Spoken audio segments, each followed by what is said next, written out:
Hi, everyone. I want to take a little time to address one of the topics that we get questioned about on a daily basis at J.L. Smith and Company, and that's our sheet materials.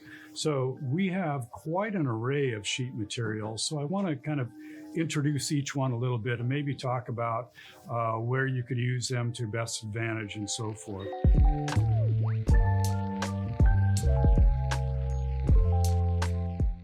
So we've got sheet materials including cork, this is your press-filled cork. That's a natural cork that comes from Portugal, high quality cork. We've also got tech cork, which is more of a composite with a resin that bonds it all together.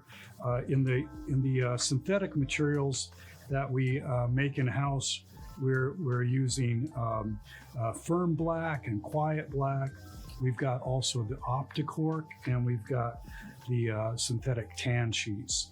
So all of these have potentially different uses, but all of these are bringing some great advantages to you.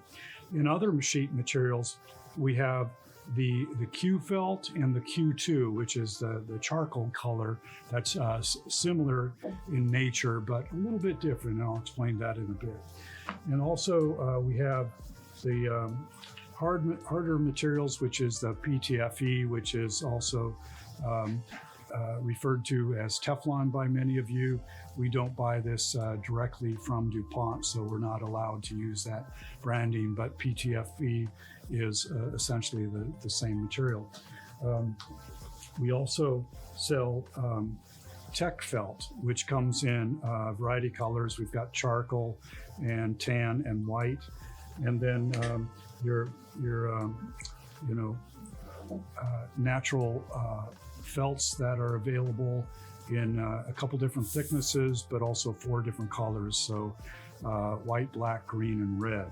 So, and then there's other ancillary materials such as leather sheet that you could use. And most of this material is going to be used in your key working, but some of it may be used elsewhere as well. And I'll explain some of that as we get into it a little further. One of the things to keep in mind are the properties of the various materials. And frankly, I could explain some of those properties, and I'm happy to share what I know about them. But I think I would recommend getting your own experience with them as well, which means investing in the variety of materials. Let's talk about those properties I was referring to.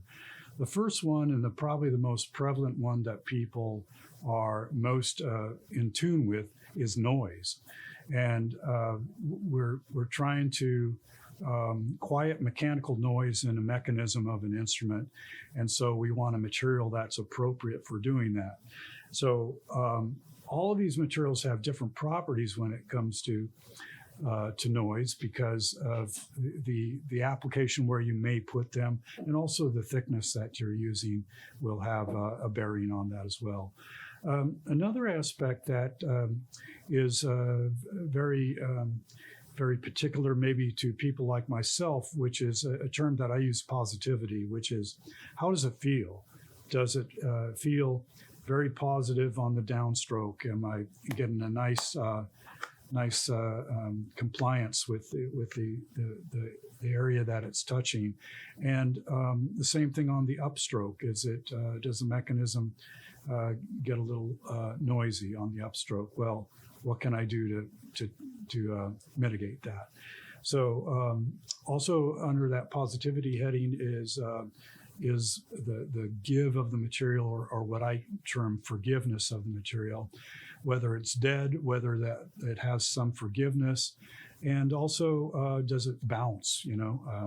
Ideally, I want to control any bounce in the mechanism. The other aspect we refer to in-house is a term we use, durometer, which durometer is a reading that we could use a device to read the actual hardness of the material. And that's something we do when we both receive materials in, we test it with the durometer, and then as we're slicing materials and so forth, we're checking durometer occasionally.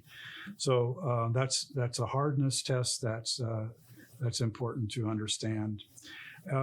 Dimension also, the thickness and the tolerance of the material is important.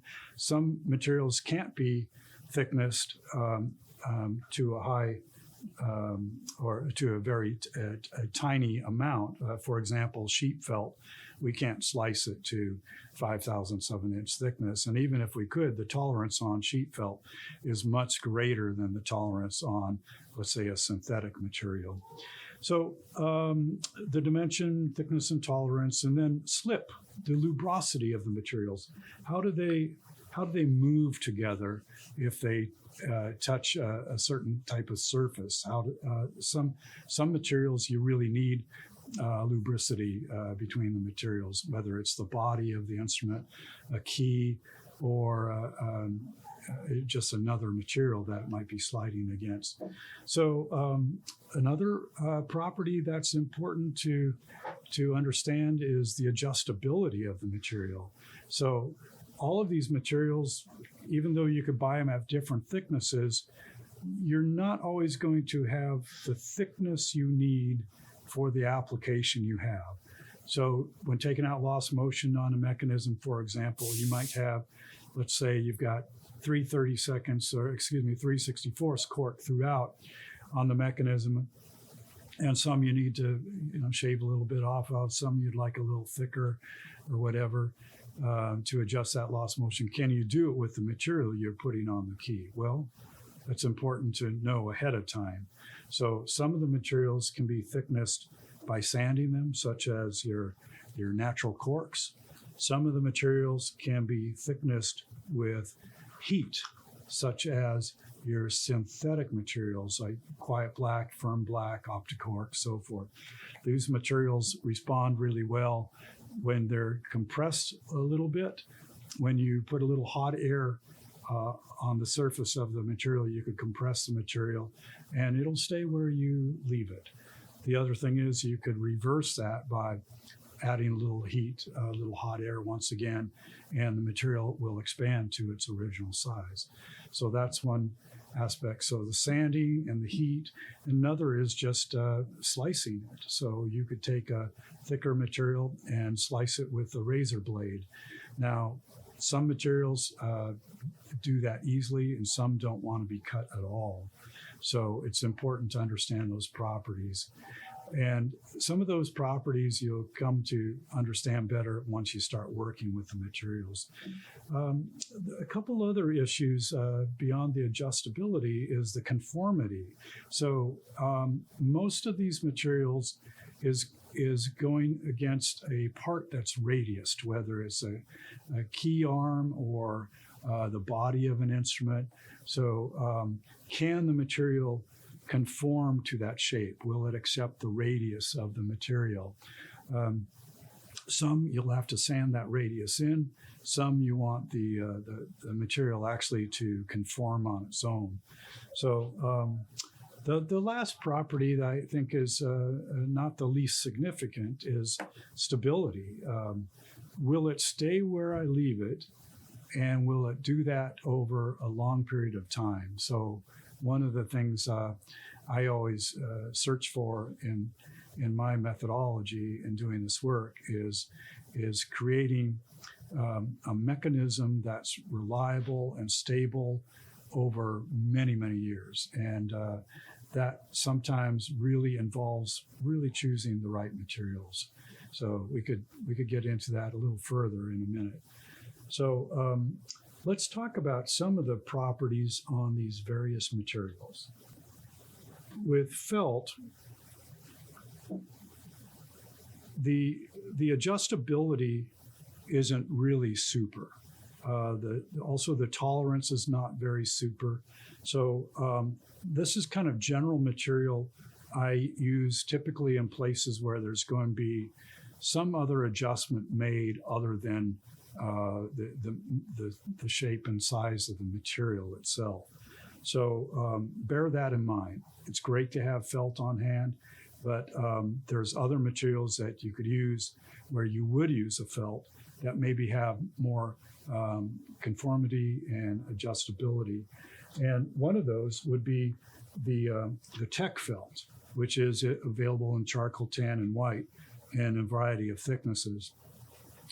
The synthetic felt is much harder than the traditional felt, the woven felt. And because of that, you're going to get potentially a little more noise in the mechanism, depending on where you put this. So there are places where it absolutely works beautifully, but also because it's very stout material, it's not really going to conform to the shape of the body, the radius of key or something like that very, very easily. And it is adjustable somewhat by sanding and certainly by slicing. So it's good to have some tech felt around. The other material that is used quite often in our workshops is the Q series felts. So we have the regular Q felt and the Q2 felt. And the Q2 has just a little more give to it. And you'll even notice slightly different properties and density of the material when you slice the two different materials. Now, on key feet, we might use either one depending on the mechanism, whether it's a saxophone or a flute or a clarinet. Sometimes one is appropriate where another is not. But typically, if I'm doing Q felt on an instrument, I'm doing it. I'm not commingling it, Q2 and the regular Q felt. I'm choosing one over the other, which I recommend that you do as well. When we're working with synthetics like the tan or the quiet black and the firm black, understand that the quiet black has the softer durometer. So that's why we call it quiet, because it's great for quieting down mechanism. The dimensional stability is as good as the firm black and the tan sheets.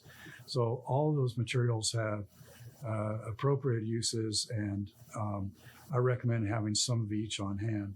You don't necessarily have to have all the thicknesses right away, but it's good to have at least one thickness of each so that you can compare the properties of the material. Also recognize that these are available with or without a PSA backing. That's a pressure sensitive adhesive. Now that PSA backing is great for emergency use, but if you're using it for professional circumstances, which is quite good to do, well, if you're doing that, I recommend putting contact cement on the part that you're gluing it to as well. So contact cement, let the cement set up, and then apply the PSA back. And you'll find the strength of that bond is much, much better than if you just took the PSA and stuck it to a bare metal part. So do bear that in mind. So even with thinking ahead on sheet cork, a lot of times I will use cork that is what I call prepared cork. And I prepare it myself by putting 3 thin coats of contact cement on the sheet material itself. So I have every thickness of cork at my bench, some of which are already prepared. And the preparation is done with just a very thin coat of the barge contact cement. I put a thin coat on, let it set for 45 minutes or more, then put another coat on going the opposite direction grain-wise, and let that set for 45 minutes plus, and then put a third coat on. So, and then I put it away in my drawer or whatever until I'm ready to use it, maybe in the next few days or the next week or two.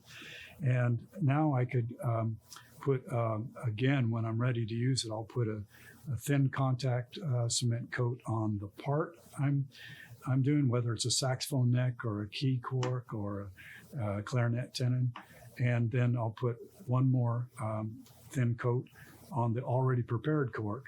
And now when I bond those pieces together, it is super strong and very reliable. Again, going back to my point about the stability over the years, that's another way to get great stability. So a couple other things to keep in mind, because there is such a depth of array of sheet materials that we offer, is style. So style comes into the decision making around your materials also.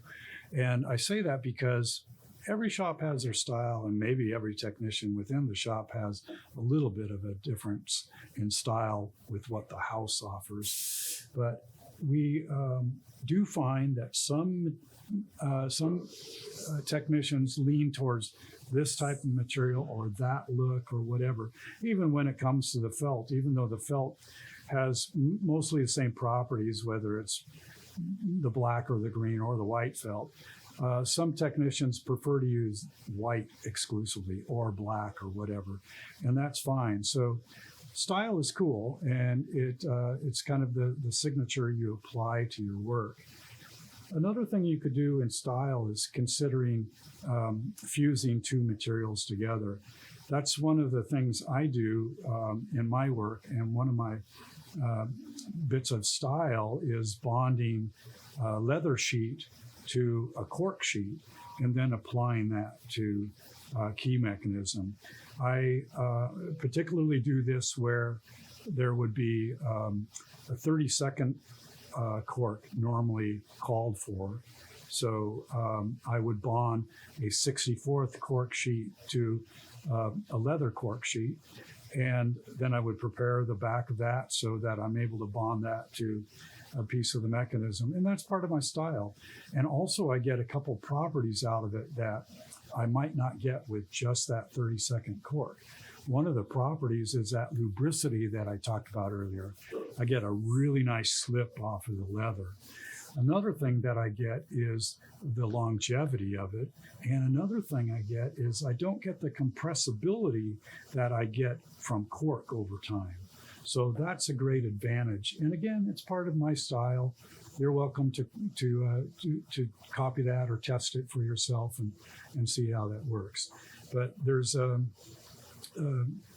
lot of options and opportunities for you there with all these various materials. I'm looking for your questions in these YouTube videos, and please put your questions in the comments section below. So stay tuned, everybody, and please subscribe to the video so you're aware when the next one comes available. I'll see you back here again soon. Thank you. Cheers.